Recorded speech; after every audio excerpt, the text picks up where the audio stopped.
Donc, dans cette capsule, nous apprendrons comment trouver une certaine donnée dans l'aire des figures planes lorsqu'on connaît l'aire d'une figure plane.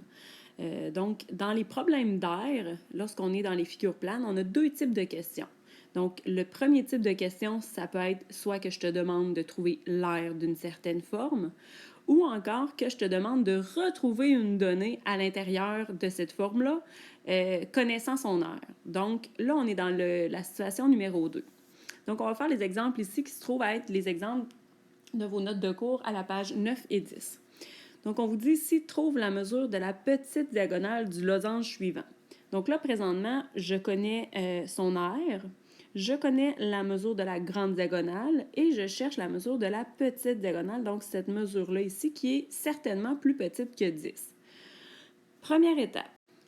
Donc, il faut d'abord écrire notre formule d'air de la forme que nous avons devant nous. Présentement, il s'agit d'un losange. Donc, je vais aller marquer l'aire d'un losange est égal.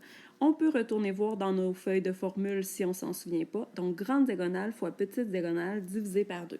C'est notre première étape. Elle réfère au fameux F dans le FARC. Okay? Donc, on est obligé de la mettre. Deuxième étape, l'étape remplace. Donc, je vais remplacer dans ma formule les données qu'on me donne dans le problème. Donc là, dans ce cas-ci, on me donne l'aire du losange qui est de 40. Donc, je vais aller remplacer l'aire du losange par 40. Égal, je connais la grande diagonale qui est 10. Donc, je remplace ma grande diagonale par 10. Et le reste, donc, fois la petite diagonale, c'est ce que je cherche, divisé par 2. Donc, je me retrouve avec une fameuse équation, donc un membre de gauche et un membre de droite, et je dois donc isoler ma variable d, qui est représentée par la petite diagonale. Donc, je dois faire les opérations inverses, donc le fameux peine basse à l'envers. Donc ici, je vais d'abord commencer par éliminer mon divisé par 2.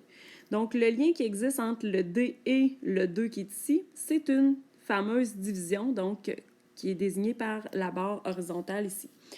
Donc, pour me débarrasser du divisé par 2, je dois faire l'opération inverse qui se trouve à être fois 2. Donc, je vais faire fois 2 des deux côtés. Donc, ici, ça va me servir à éliminer mon divisé par 2 de ce côté-là. Ici, du côté gauche, je vais faire 2 fois 40, ça va me donner 80, est égal à 10 fois D. Donc maintenant, on doit éliminer le 10. Donc le 10, l'opération qui lie le 10 et le D, c'est une multiplication. L'opération inverse de multiplier, c'est diviser. Donc on divise par 10 des deux côtés. Ici, ça va me permettre d'éliminer mon 10 du côté droit. Donc du côté droit, il me reste seulement le D égal. Et là, il me reste à faire l'opération 80 divisé par 10, ça me donne 8. Donc, D représente la petite diagonale, donc ça va être 8, je mets les unités en centimètres.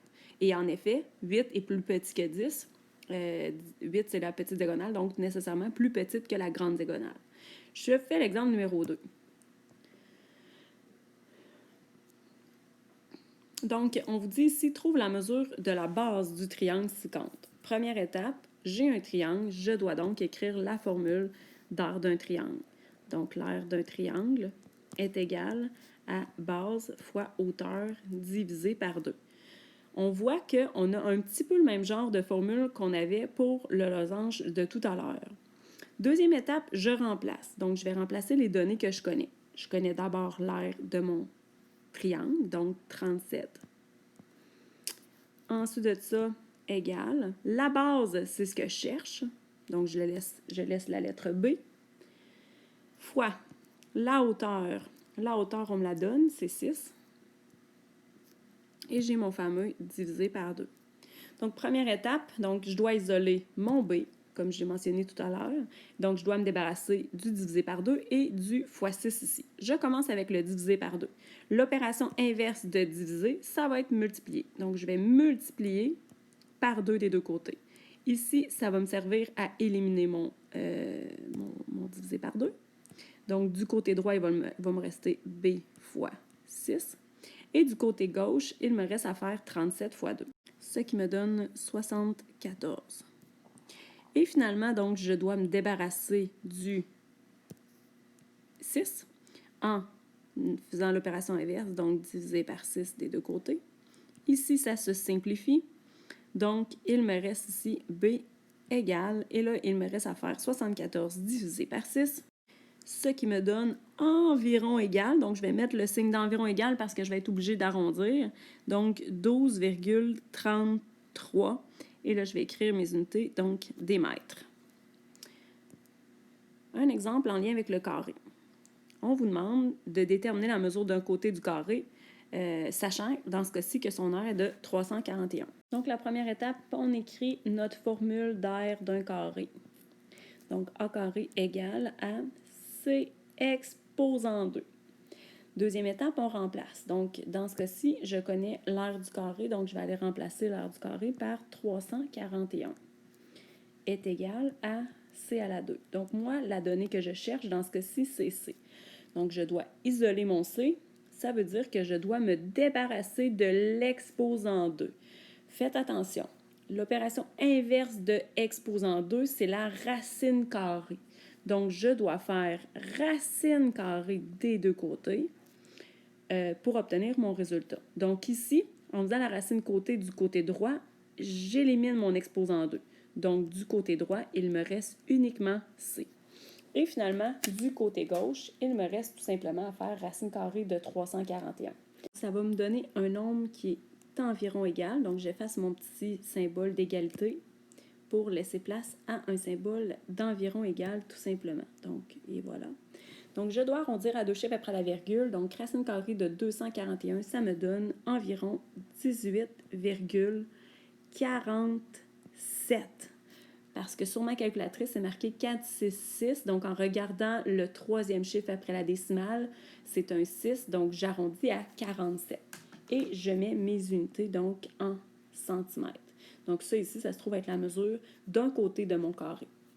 Et finalement, dernier exemple. Donc, un exemple en lien avec le trapèze. Le trapèze, c'est celui qui a l'air, la formule d'air la plus complexe parce que j'ai des additions dans ma formule d'air et j'ai des multiplications et des divisions également.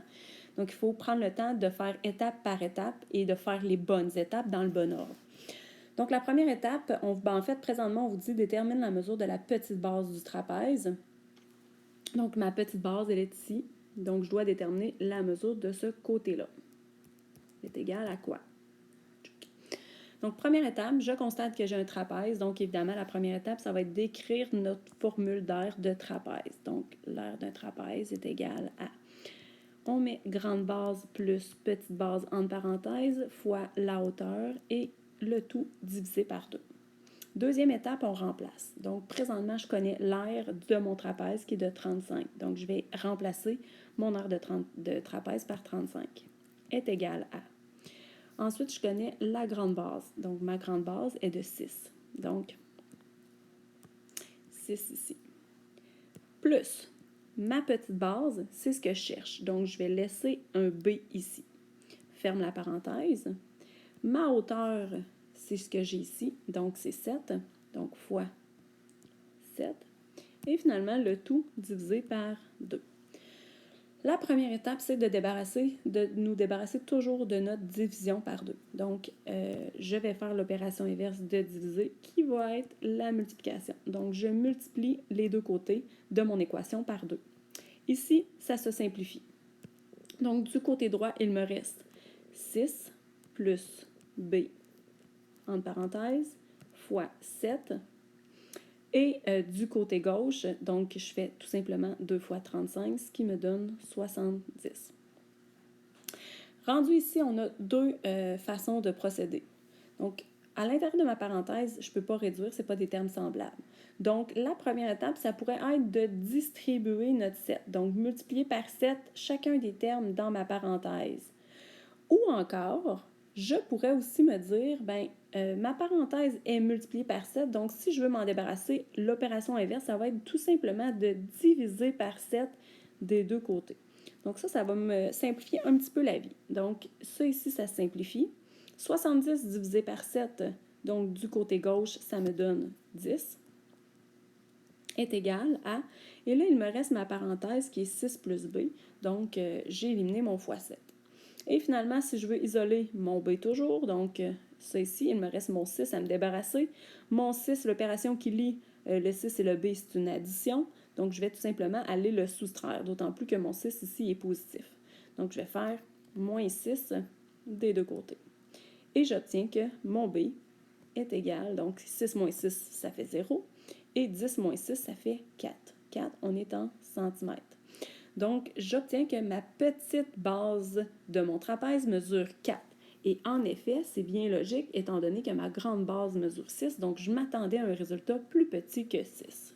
Donc, voilà comment isoler une variable. Donc, on retourne dans la résolution d'équations lorsqu'on fait des données manquantes, lorsqu'on connaît l'aire d'une figure plane.